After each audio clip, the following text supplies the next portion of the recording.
All right, guys. So with this Sha'Carri Richardson situation and her being suspended from the Olympics from participating in the 100-meter race.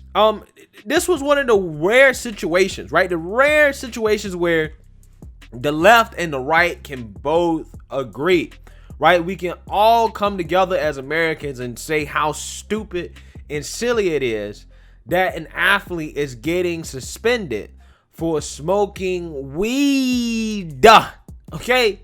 We all agree on this. Okay? I think 99.9% of people agree. Okay? Now, again, there's some people like me that's like, you know what? Well, I mean, the rule is stupid, but you know the rules. Okay? You know the rules, and you got to follow the rules. And when you break the rules, regardless of how stupid the rule is, regardless of whether I agree with it or not, you got to face the consequences. I'm sorry. It is what it is. That's life. That's life, right? When you're in the workforce or when you're in school or any, different parts of life, there's rules that are going to be in place that you may not necessarily agree with. Okay? But you have to abide by those rules, right? You have to abide by those rules or you're not going to be allowed to participate in whatever it is that you're participating in. Again, it is what it is. It's not fair, but life is not fair, right? Life is not fair.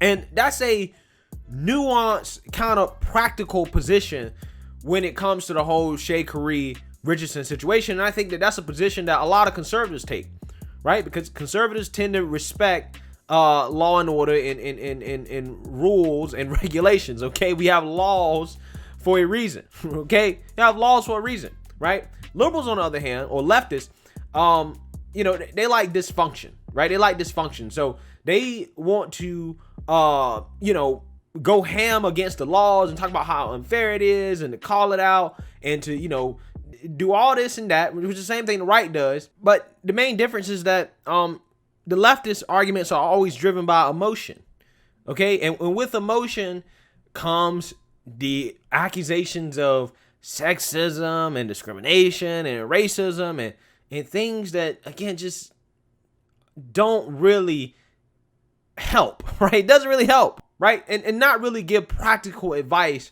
on, how to avoid putting yourself in a silly situation in the first place, okay? And one of these celebrities, right, the leftists that have come out here and given a take that is divisive, right, that is going to divide a situation that everybody agrees on, is Seth Rogen, as he tries to bring up race.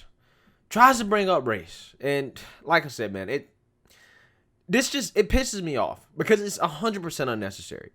He says, the notion that weed is a problematic drug is rooted in racism. It's insane that Team USA would disqualify one of this country's most talented athletes over thinking that's rooted in hatred. It's something they should be ashamed of. Also, if weed made you fast, I would be Flo Joe. Okay. All right, Seth. He says that weed, or I guess the stigma of weed is rooted in racism, and that he's basically saying that them suspending her is racist. Okay.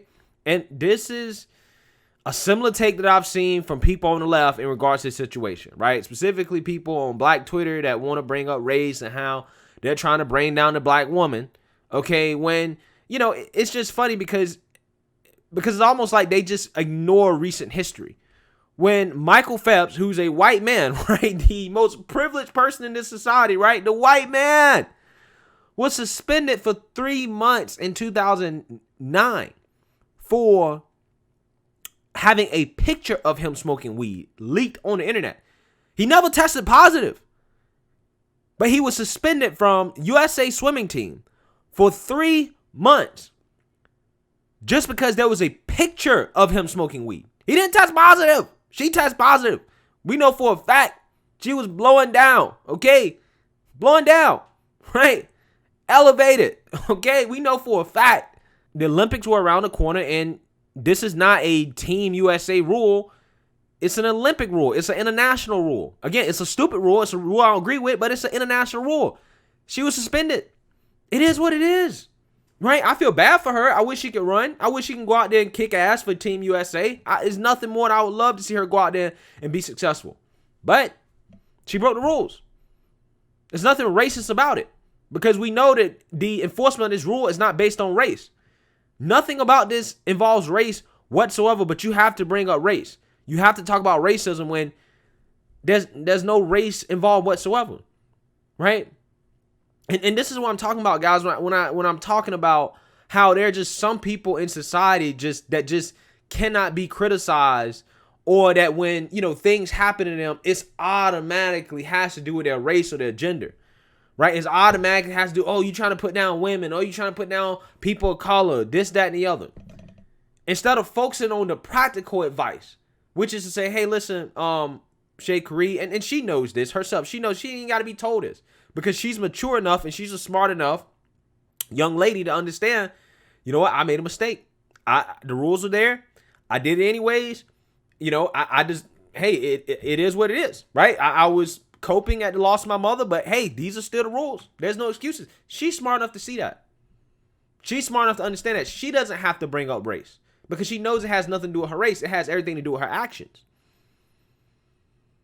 But again, you have people that, again, instead of wanting to go the practical direction, right, and say the practical thing, they just want to talk about racism all day. They want to pull the race card. And that is inherently divisive. Now you're going to get people talking about how it's not race, how racism has nothing to do with it, how everything, why is the left always talking about racism?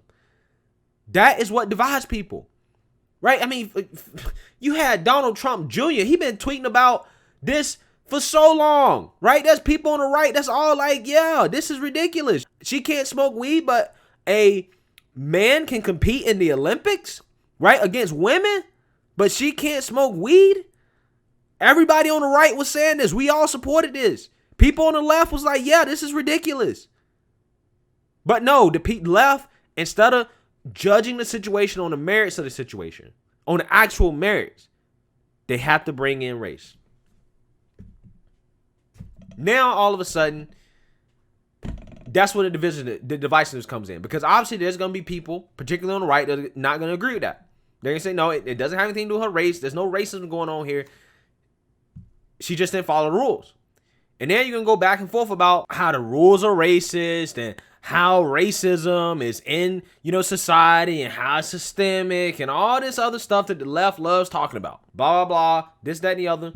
Again, this is just another prime example of how the left continues to divide. They cannot have a conversation. They cannot have an original thought without bringing up race. Period. They just can't. They just can't.